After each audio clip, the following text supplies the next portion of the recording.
So I want to chat to you about something that I get asked about all the time, and that is how I built my personal brand. Now, if I'm being honest, I didn't set out to build a personal brand. I set out to build a business. But what I found was that if people don't know who you are, if they don't trust you, then trust me, they won't buy into your product or your vision, right? And that is the power of a personal brand. It's not about being famous or flashy. It's about being recognizable, relatable, and real. So if you're building a business, you're launching a product, or even climbing the career ladder, your personal brand could be the most powerful asset you've got. So let me walk you through how I did it and how you can too. Now, first things first, a personal brand only works if it's genuine. For me, I am a proud northern businesswoman. I'm proud of my roots, I'm passionate about crafting, and I'm passionate about the businesses that I've created. I've never tried to tone that down. In fact, I've leaned into it. Now, when I first went on HSN, the big shopping channel in the US, to sell our products at Crafters Companion, I had to go for elocution lessons to learn to slow my speech down. I can talk pretty fast. It's just so that their customers could understand me a little bit easier. But when I was on air, I got caught up in the adrenaline and all of that went out the window because the sales were coming in, right? Now, afterwards, I was told the story and someone told me that one lady had commented and said she had no idea what I was selling, but she bought it anyway because I'd been so passionate about it.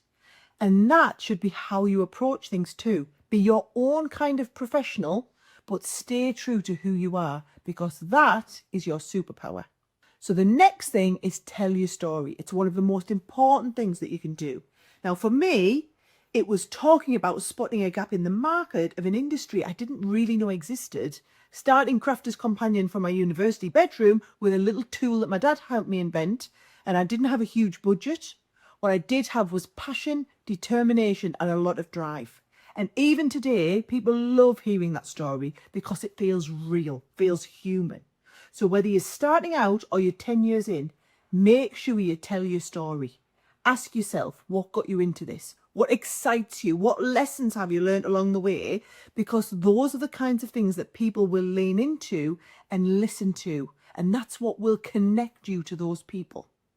So the next thing that you want to do in building your personal brand is to show up.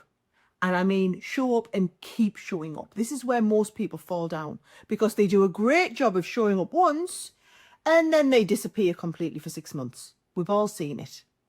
Now, if you want a strong personal brand, you've got to be visible and consistent. So that means showing up regularly online, on social media. Make sure you keep your LinkedIn profile updated, have the presence on your company Facebook and Instagram, for example. Also, perhaps you can have a presence in the press, press interviews or events that you can either attend or speak at wherever your audience is. Now, back in the early days, I said yes to everything that I could. Women in business panels, local radio interviews, live crafting demos. Why? Because every time I showed up, more people got to know me. That meant more people trusted me and more people connected with me.